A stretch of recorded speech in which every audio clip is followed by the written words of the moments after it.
Hello friends. तो आज मेरा टॉपिक है week by week development of the baby. तो आज हम जो वीक बाय वीक डेवलपमेंट है उसकी बात करेंगे, पर लेकिन हम आज फर्स्ट ट्राइमेस्टर की बात करेंगे जो कि 0 से 12 वीक्स तक होता है। तो 0 से 12 वीक्स में हमें क्या क्या एक्सपेक्ट करना चाहिए, बच्चे के अंदर क्या क्या चेंजेस आते हैं, मदर के अंदर क्या क्या चेंजेस आते हैं और कौन सा चेंज नॉर्मल होता है और कौन सा एबनॉर्मल होता है, इस चीज़ के बारे में आज हम शॉर्ट में थोड़ा सा डिस्कस करेंगे। तो अगर अपन बात करें तो हम जो ये वीक बाय वीक डेवलपमेंट की बात करते हैं, तो जो फर्स्ट वीक ऑफ प्रेगनेंसी होता है, एक्चुअली उस टाइम पर प्रेगनेंसी होती ही नहीं है, उस टाइम पर एग का डेवलपमेंट स्टार्ट होता है। तो फर्स्ट वीक ऑफ प्रेगनेंसी के अंदर एग का डेवलपमेंट स्टार्ट होता है। फिर जो सेकेंड वीक ऑफ प्रेगनेंसी होता है उसमें एग जो है वो मैच्योर होता है। जनरली जो एग्स होते हैं वो 12वें से 16वें दिन के बीच में मैच्योर हो जाते हैं। मैच्योर एग किसको कहते हैं? अगर हम सोनोग्राफी में बात करें तो जो मैच्योर एग होता है उसका साइज़ जनरली 20 से 22 मिलीमीटर का होता है। फिर वो नेचुरली ओव्यूलेट हो जाता है अराउंड 14-15 डे पर, और उसी टाइम पे अगर लकीली फर्टिलाइजेशन हो जाता है, जो स्पर्म है अगर वो उसी टाइम पर एग को अगर फर्टिलाइज कर लेता है तो फिर एम्ब्रियो बन जाता है। तो आपने समझा, फर्स्ट 2 वीक्स में जो एग छोटा था, लेस देन 10 मिलीमीटर का था, वो 2 हफ्ते में ग्रो करके 20 से 22 मिलीमीटर का हो जाता है और फिर फर्टिलाइजेशन हो जाता है। फर्टिलाइजेशन के बाद जो फर्टिलाइजेशन होता है एक्चुअली वो मदर के फेलोपियन ट्यूब में होता है। फर्टिलाइजेशन के बाद जो एम्ब्रियो है वो फेलोपियन ट्यूब से मूव करके और यूट्रस में आकर इम्प्लांट हो जाता है। जनरली 3rd वीक जो होता है उसमें इम्प्लांटेशन होता है और अभी तक मदर को नहीं पता होता कि वो प्रेग्नेंट है। उसके बाद 4th वीक आता है। 4th वीक में जो इम्प्लांटेड एम्ब्रियो है, जो इम्प्लांट हो गया है यूट्रस के अंदर, उसका डिफ्रेंशिएशन मतलब उसके अंदर सेपरेट टिश्यूज़ बनने शुरू हो जाते हैं। 3 लेयर ऑफ टिश्यूज़ बनने शुरू हो जाते हैं जो कि बॉडी के अलग अलग ऑर्गन्स और पार्ट्स बनाते हैं। तो जैसे ही 4th वीक ख़त्म होता है तो 5th वीक में मदर अपना प्रेगनेंसी टेस्ट करके ये कंफर्म कर सकती है कि शी इज़ प्रेग्नेंट। हाँ, उससे थोड़ा पहले भी एक ब्लड टेस्ट करके कंफर्म करा जा सकता है, पर एक नेचुरल प्रेगनेंसी के अंदर जनरली हम ऐसा रेकमेंड नहीं करते क्योंकि उसकी कोई यूटिलिटी नहीं है। एक बार जैसे ही मदर को वो प्रेगनेंसी टेस्ट किट में पॉजिटिव दिखता है तो that is the time to celebrate and be joyous about once the pregnancy is confirmed. और जैसे ही आपका प्रेगनेंसी टेस्ट पॉजिटिव आता है वैसे ही आपको डॉक्टर से मिल लेना चाहिए और डॉक्टर से इंपॉर्टेंट इन्वेस्टिगेशंस और मेडिसिन लिखवा लेने चाहिए। हाँ, और मोस्ट इम्पॉर्टेंट इंस्ट्रक्शंस भी आपको पता होने चाहिए कि how should you take care of your pregnancy, especially first trimester जो कि काफ़ी सेंसिटिव होता है। ये तो 5th वीक की बात हो गई। 5th वीक में बच्चे के 3 ऑर्गन्स मेनली डेवलप होने शुरू हो जाते हैं, स्पेशली सर्कुलेटरी सिस्टम, जिसमें कि हार्ट का डेवलपमेंट भी शुरू हो जाता है। और उसके अलावा सबसे पहले डेवलप होने वाला ऑर्गन जो होता है वो होता है ह्यूमन ब्रेन।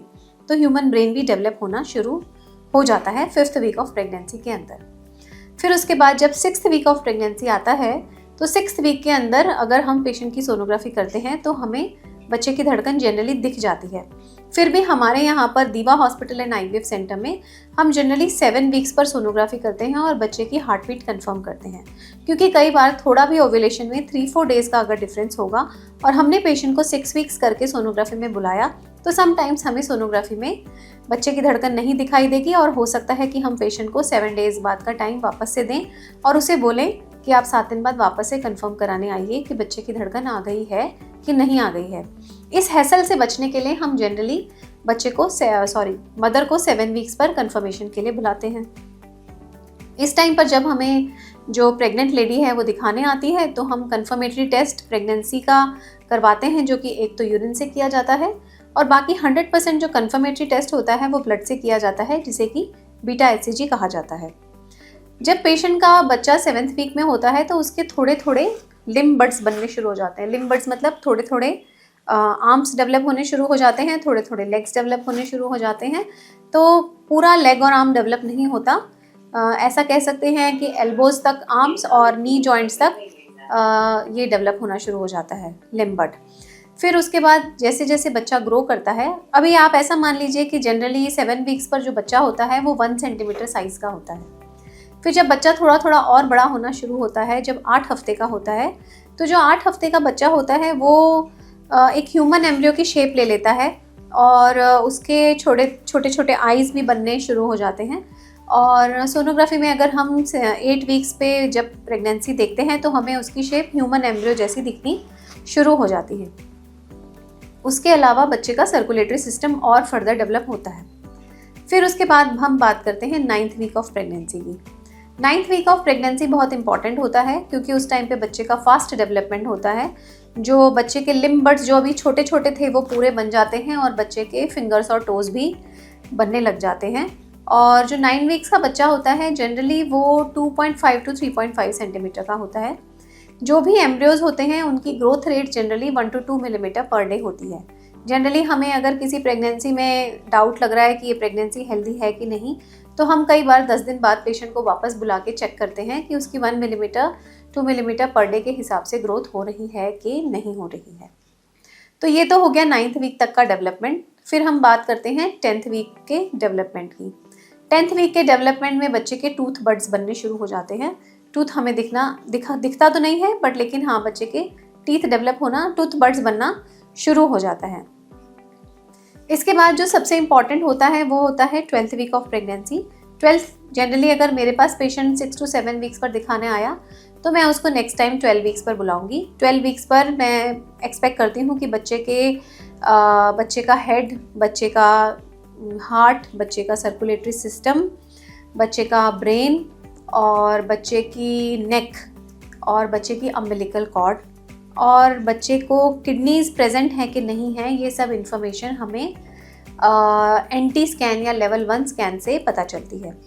जो लेवल 1 स्कैन होता है वो इम्पॉर्टेंट होता है क्योंकि इसमें हमें बच्चे के जेनेटिक्स के बारे में पता चलता है। 12th वीक की सोनोग्राफी देखना पेरेंट्स को बहुत अच्छा लगता है क्योंकि उस टाइम तक बच्चे की पूरी बॉडी बन जाती है और बच्चा पूरा एक साथ सोनोग्राफी में दिखाई देता है। और जनरली बच्चे की जो लेंथ होती है वो अराउंड 6 to 7.5 सेंटीमीटर होती है। तो 12th वीक का जो विज़िट होता है डॉक्टर के पास वो बहुत इंपॉर्टेंट होता है। उसको हम बुकिंग विज़िट बोलते हैं क्योंकि इस विज़िट में पेशेंट के सारे इंपॉर्टेंट टेस्ट NT स्कैन के साथ कर लिए जाते हैं। आई होप ये इन्फॉर्मेशन आपके लिए काफ़ी यूज़फुल रहेगी। फर्स्ट ट्राइमेस्टर कॉम्प्लिकेशंस के बारे में मेरे कुछ और वीडियोज़ हैं जो आप मेरे चैनल पे सर्च कर सकते हैं। Thank you.